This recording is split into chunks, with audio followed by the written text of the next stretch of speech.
adalah karena ini menjelang pilkada, maka ada tiga penilaian yang harus kita ukur. Yang pertama adalah etikability-nya dulu. Secara moral ini the right person apa tidak? Ini orangnya sopo ini, ada urusan apa ini, punya etika apa tidak? Kira-kira mau jadi pemimpin, mau merampok apa mau ngurusin negara, kan itu ya. Yang kedua adalah intelektualitasnya. Artinya dia punya kapasitas nggak untuk berpikir mencari solusi dari problem yang ada di masyarakat Bojonegoro. Setelah itu baru kita lihat. Nah, saat ini saya tahu situasinya bahwa tinggal dua calon, satu banyak partainya, satu cuma satu partainya. Ya, jadi elektabilitas akan-akan ada di sini, yang satu lagi elektabilitasnya tidak sebesar yang di sini. Tapi kembali tadi ukuran Bang Rocky yang benar menurut akal sehat adalah etikability-nya dulu, lihat. Kira-kira dia masuk ke dalam standar etikability-nya, baru kemudian intelektualitasnya, terakhir baru elektabilitasnya. Ya, silakan. Teman-teman pasti banyak yang ingin nanya. Ya, silakan Pak. Mungkin karena ini forum kecil, forum sedikit, mungkin bisa langsung aja Prof ya. Tanya jawab aja. Ya, yang mau nanya berikutnya boleh antri di belakang itu. Oke. Ya. Terima kasih. Assalamualaikum warahmatullahi wabarakatuh. Waalaikumsalam. Perkenalkan, nama saya Zainal, saya pedagang kaki lima. Yang jadi pertanyaan saya adalah kita bicara mendekati pilkada ya, otomatis sangat bicara tentang demokrasi. Yang saya mau tanyakan, demokrasi itu apakah sebuah alat ataukah tujuan? Artinya begini, kalau memang demokrasi itu adalah sebuah alat untuk mencapai tujuan kita bernegara dan berbangsa, apakah ada alat lain yang lebih baik daripada demokrasi? Karena kita melihat pada akhir-akhir ini ya, terkait dengan pilkada serentak ini, baik di tingkat provinsi maupun di tingkat kabupaten, sepertinya jangankan bicara tentang etikabilitas atau mungkin elektabilitas, itu sudah tidak penting lagi dalam sekarang ini, karena ada koalisi gemuk, koalisi besar yang sangat luar biasa, sehingga sekarang lebih penting adalah konektivitas. Dan yang menjadi kegambangan saya adalah apabila di pemilihan serentak 2024, apabila si gemuk ini menang sampai 90%, kemungkinan di tahun 2029 akan terjadi apa? Monyet dikasih peci, didukung si gemuk, bareng-bareng menang. Jadi sudah tidak perlu manusia lagi yang jadi pemimpin. Iya, karena tidak perlu nih bicara kapasitas, tidak perlu elektabilitas, tidak perlu etikabilitas, apalagi nggak penting gitu. Yang penting adalah konektivitas. Si monyet pakai peci, didukung pusat, didukung 14 partai, menang. Walaupun lawannya adalah seorang profesor. Itu kalau bicara tentang demokrasi sebagai alat. Bagaimana kalau demokrasi sebagai tujuan? Apa indikator-indikator? Ya kan? Apa indikator-indikator yang mengatakan bahwasanya demokrasi ini berhasil secara tujuan? Kalaupun memang ada negara mana yang menunjukkan demokrasi ini tujuan ada sudah benar. Karena saya melihat, mohon maaf, banyak negara-negara penganut demokrasi juga tidak 100% masyarakatnya bersemangat untuk berdemokrasi gitu kan. Karena kenapa Bung Rocky, kalau kita bicara akal sehat, orang itu berpikir akal sehat itu tidak bisa berfungsi pada dua orang, yaitu orang yang perutnya lapar sama orang yang perutnya kenyang. Sedangkan kalau Bung Rocky mau ngomong akal sehat sama masyarakat kita seperti sekarang, pedagang kaki lima yang perutnya lapar, secara ekonomi sangat berat. Jangankan ngomong berpikir akal sehat, besok mau makan apa aja bingung, dagangan saya laku atau tidak aja bingung. Nah, yang paling ngeri adalah bagaimana mau berpikir akal sehat kalau perutnya kenyang. Orang-orang yang di sana, yang di pusat di atas, perutnya kenyang-kenyang nih, sama-sama kayak saya nih, perutnya gendut-gendut nih. Bung Diki juga ya, perutnya kekenyangan nih. Karena kekenyangan ya mau berpikir akal sehat bagaimana?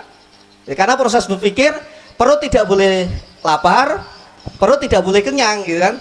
Nah, sedangkan saat ini dengan negara mengalami deflasi, penurunan daya beli dan harga gitu kan, pemerintah selama 3 bulan ini tidak ada sebuah touch atau sebuah sentuhan apapun untuk menggerakkan ekonomi. Bahkan mereka seakan-akan cuek aja.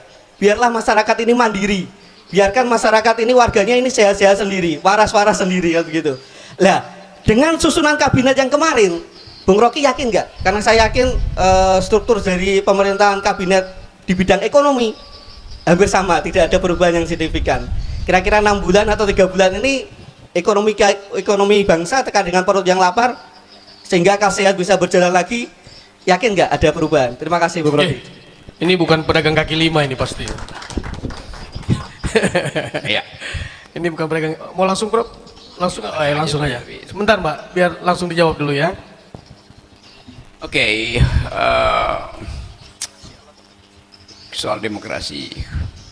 Kalau semua pedagang kaki lima otaknya ada 7 seperti beliau, dan masih ada kesempatan untuk calon Bupati Bojonegoro, saya akan pilih dia.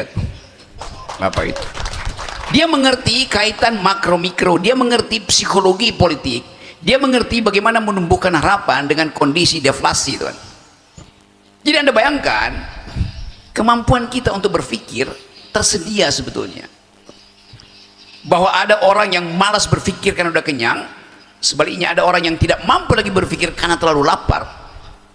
Itu yang kita sebut sebagai urusan publik. Kenapa dia tidak mampu berpikir? Ya karena dia kenyang. Kenapa dia kehilangan pikiran? Karena habis disogok. Kan itu fungsi dari kita untuk menerangkan bahwa demokrasi itu adalah pertengkaran pikiran. Demokrasi bukan alat, bukan tujuan, tapi suasana. Suasana untuk memungkinkan pikiran itu dipertengkarkan dalam suhu akademis. Itu dasar. Jadi kalau orang bilang demokrasi adalah pemerintahan dari, oleh, dan untuk rakyat, itu biasa aja.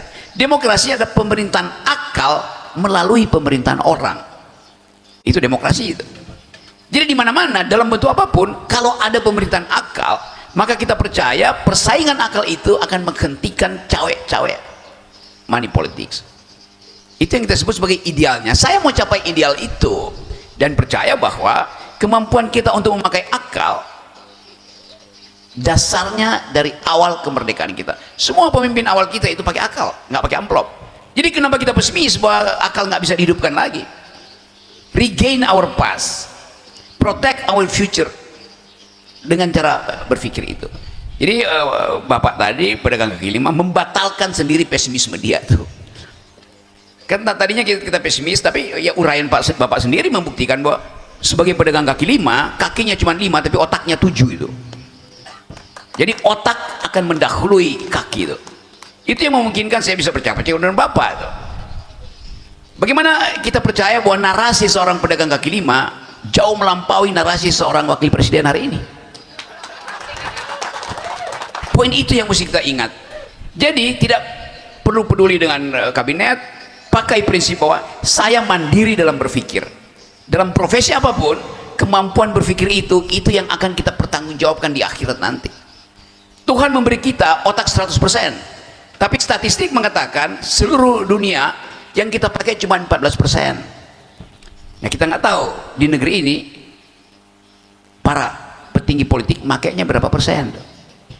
Jadi bisa saya pastikan bahwa mereka nggak pakai otak pasti masuk neraka. Ya karena dikasih 100% cuma pakai 14%, malaikat akan tanya, kalau begitu 76% dipakai buat apa? Ya dipakai buat korupsi. Ya pasti masuk neraka. Kan gampang lihat itu. Tapi sekali lagi saya ingin bersahabat dengan Bapak kelima, karena dia memperlihatkan bahwa akal akan ketemu akal di dalam diskusi hari ini. Dengkul akan ketemu dengkul. Kalau kita tidak mulai mengedarkan akal sehat. Jadi halangi dengkul ketemu dengkul, pastikan akal ketemu akal. Itu contoh yang bagus, dan saya pujikan bahwa ada pikiran berakal dari pojok kecil di pinggir sawah yang penuh dengan kodok. Bayangkan misalnya, di belakang kita ada kodok, cebong, tapi pikiran kita tidak jadi cebong.